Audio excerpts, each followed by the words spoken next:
Mi prima se quedó con mi casa, falsificó documentos y me dejó sin nada, pero un pequeño error legal abrió una grieta peligrosa. Me cambiaron la cerradura y dejaron mis cosas tiradas en la vereda como si yo no existiera. Llegué del trabajo con el uniforme todavía puesto y la llave no giró. Probé otra vez. Nada. Había un candado nuevo. Toqué la puerta, fuerte, y escuché pasos adentro. Mi prima abrió apenas, sin sorpresa, y lo primero que dijo fue, «Esta casa ya no es tuya». Intenté entrar y me bloqueó con el cuerpo. Desde adentro se veía el sillón, mis cuadros, todo igual, pero ya no me pertenecía. Me dijo que no armara escándalo, que todo estaba en regla. Cuando le pregunté cómo, cerró la puerta en mi cara. Los vecinos empezaron a mirar. Uno preguntó qué pasaba.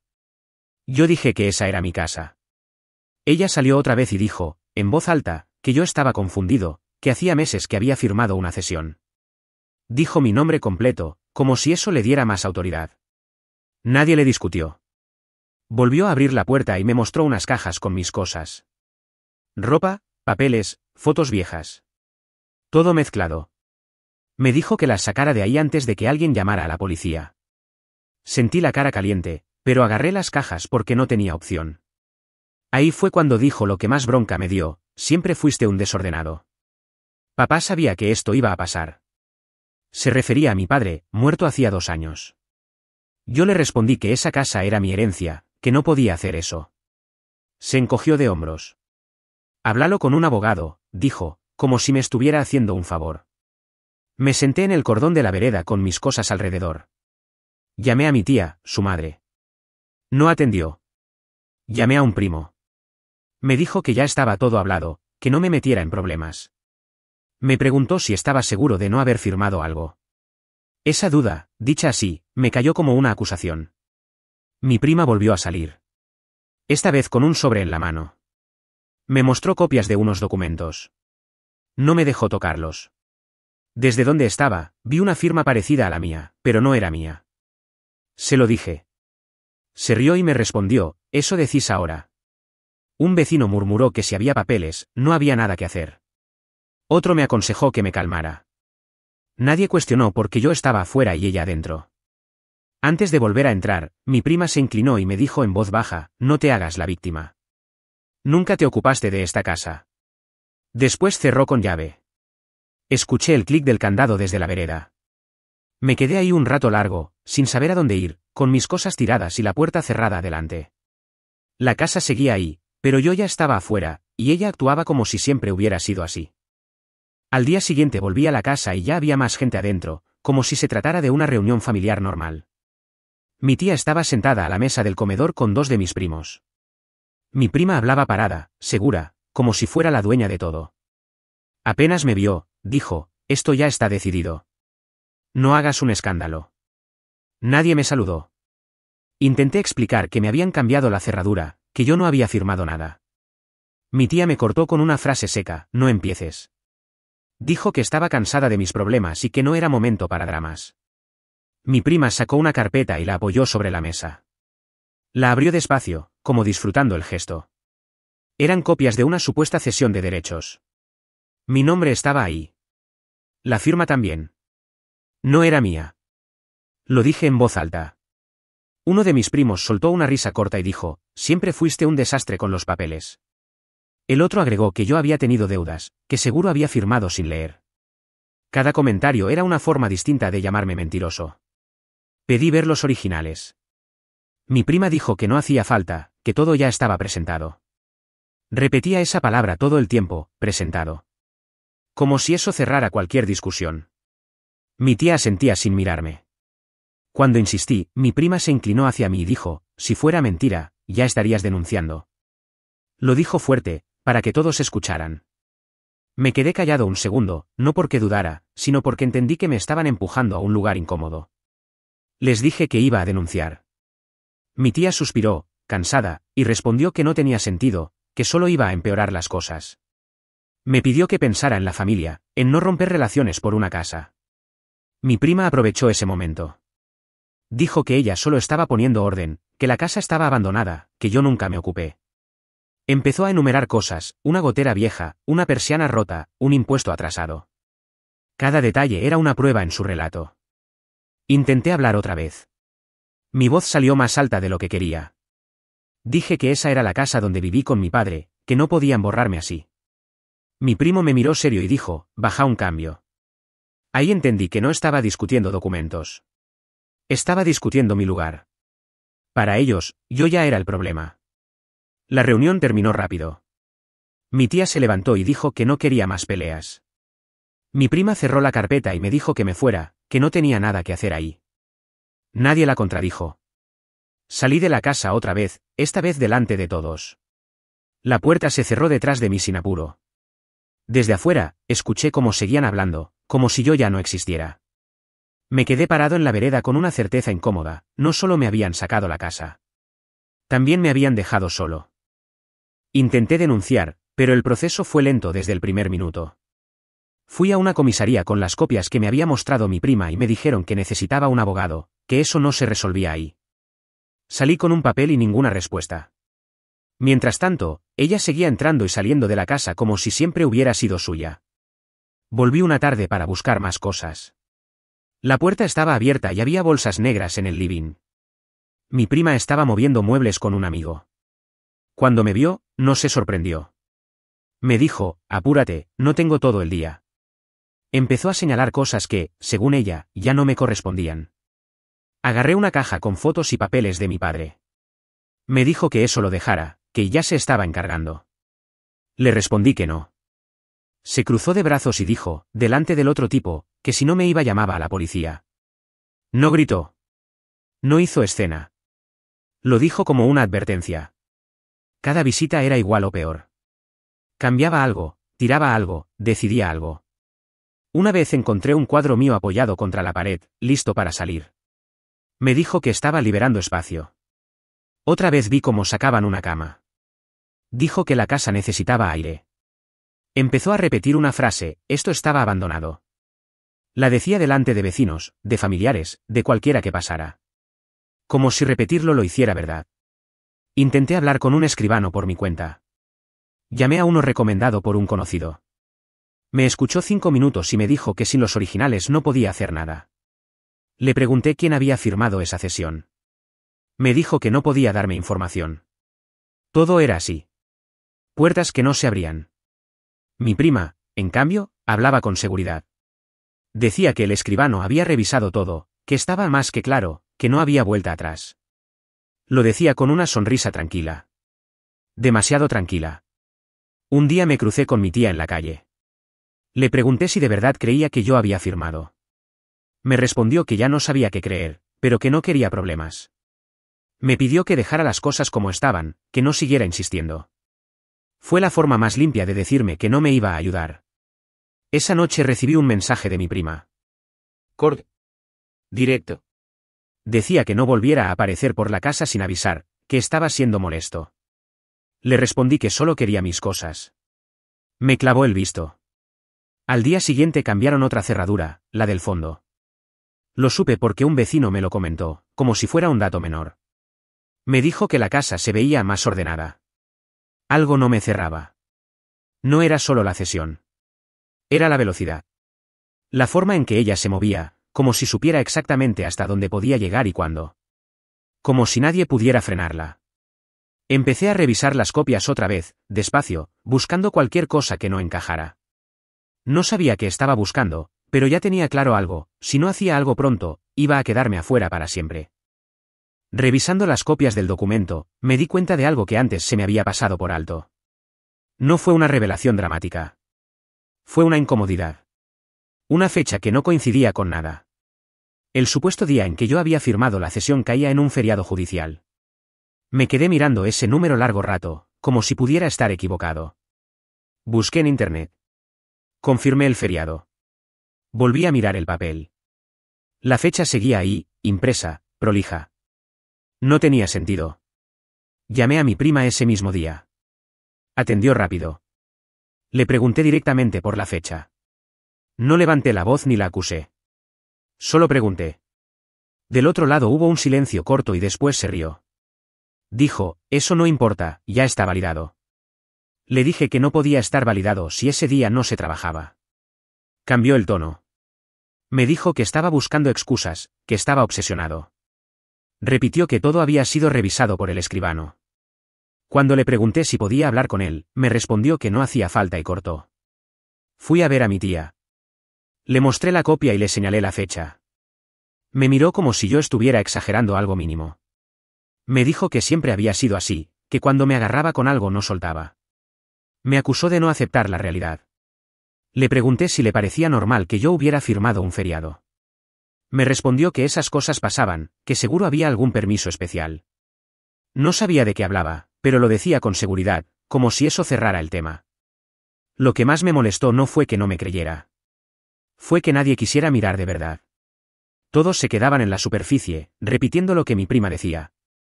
Intenté comunicarme con el escribano que figuraba en el documento. Llamé varias veces. Siempre atendía a una secretaria que me decía que estaba ocupado, que dejara mis datos. Nunca me devolvieron el llamado. Nunca me recibió. Siempre hablaban por él. Le escribí a mi prima diciendo que quería una reunión con el escribano presente. Me respondió horas después con un mensaje frío: no insistas. Solo estás empeorando las cosas. Esa respuesta me confirmó algo. Si todo estaba tan claro, no había razón para evitar una charla simple. Nadie se esconde cuando tiene todo en regla. Empecé a guardar cada mensaje, cada copia, cada detalle. No tenía una prueba definitiva, pero ya no estaba a ciegas. Había algo mal, y ella lo sabía. La familia seguía tratándome como al problemático. Mi prima seguía entrando y saliendo de la casa. Pero por primera vez desde que me dejaron afuera, sentí que no todo estaba perdido. El documento seguía siendo falso para mí, pero ahora además era torpe. Y esa torpeza, por mínima que fuera, era lo único que tenía para agarrarme. Un abogado me confirmó algo simple y concreto: ese documento no podía haberse registrado ese día. No fue una reunión larga ni dramática. Le mostré las copias, señaló la fecha y me dijo que, como mínimo, era irregular. No habló de ganar ni de recuperar la casa. Solo dijo que ahí había una grieta. Nada más. Pero para mí fue suficiente. Salí de ahí y le escribí a mi prima. No la acusé. Le dije que había hablado con un abogado y que la fecha del documento no cerraba. Pasaron varias horas sin respuesta. Antes contestaba rápido. Esa vez no. Cuando finalmente respondió, el mensaje fue distinto. Corto. Sin emojis, sin sarcasmo. Dijo: no te conviene seguir por este camino. No explicó nada más. No negó el problema. No defendió el papel. Solo advirtió. Ese cambio me llamó la atención. Hasta entonces, ella había hablado como si nada pudiera tocarla. Ahora parecía medir las palabras. A los pocos días fui de nuevo cerca de la casa. No entré. Me quedé en la vereda. Ella salió apenas me vio. Me dijo que estaba cruzando un límite, que la estaba acosando. Le respondí que solo estaba pasando. Me dijo que si volvía a aparecer iba a denunciarme. No gritó. No discutió. Lo dijo en voz baja, mirando alrededor, como cuidando quien escuchaba. Antes me humillaba delante de cualquiera. Ahora parecía incómoda. Mi tía me llamó esa noche. No para apoyarme. Para preguntarme qué estaba haciendo. Me dijo que mi prima estaba nerviosa, que yo estaba generando tensión innecesaria. Le respondí que solo estaba defendiendo lo mío. Me pidió que pensara en las consecuencias. Empecé a notar pequeños cambios.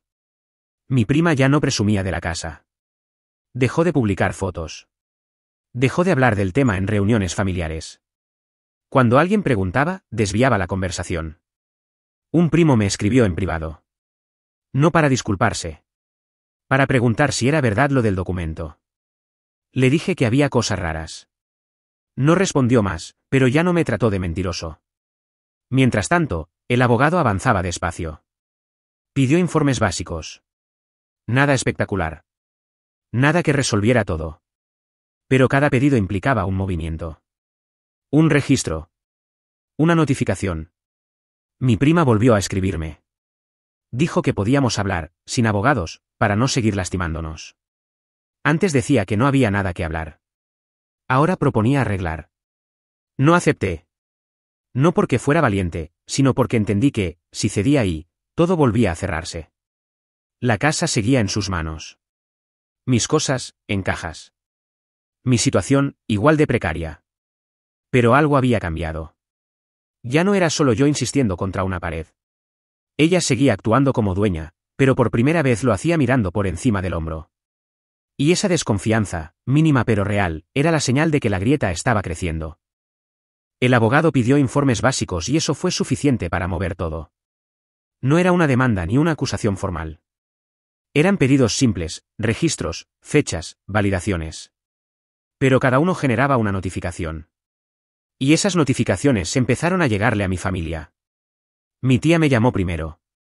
No gritó. No acusó. Preguntó cómo estaba. Era la primera vez desde que me sacaron de la casa. Me dijo que había recibido una citación y que no entendía por qué. Le expliqué, sin detalles, que era parte del proceso. No me pidió que frenara. Solo dijo que esperaba que todo se resolviera de la mejor manera. Mi prima dejó de escribir en el grupo familiar. Antes respondía todo, opinaba de todo. De repente, silencio. Cuando aparecía, era para mandar mensajes neutros, como si nada estuviera pasando. Un primo me escribió para decirme que también le había llegado una notificación. Me preguntó si era algo grave. Le dije que no lo sabía todavía. Me respondió con un ok incómodo. Ya no me trataba como exagerado. La actitud de mi prima cambió por completo. Cuando me cruzaba, evitaba mirarme. Ya no hacía comentarios irónicos. Ya no me provocaba. Una vez la escuché decirle a alguien que todo era un malentendido. Antes decía que estaba todo cerrado. Me llamó una tarde y me pidió hablar.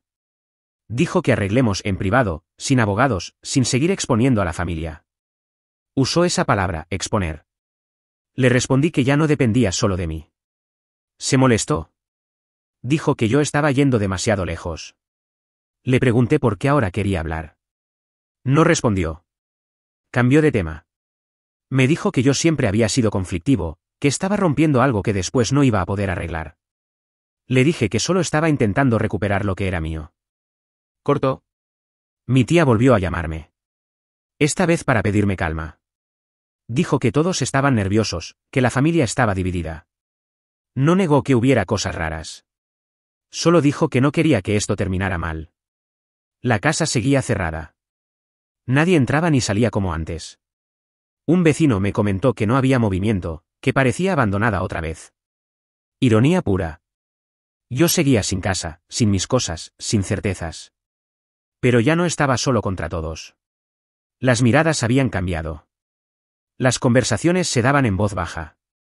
Las seguridades de antes ya no eran tan firmes. Sentí que algo se estaba desplazando, lento, incómodo, pero irreversible. No era justicia todavía. Era presión. Y esa presión recién estaba empezando. En la audiencia nadie levantó la voz, pero todo quedó expuesto. Entré a la sala con los papeles en la mano y la sensación de estar fuera de lugar. Mi prima ya estaba sentada, rígida, mirando el celular. Mi tía llegó después y se sentó lejos de ella. No se saludaron. Ese detalle, mínimo, ya decía mucho. El juez empezó por lo básico. Preguntó fechas, nombres, registros. Nada espectacular.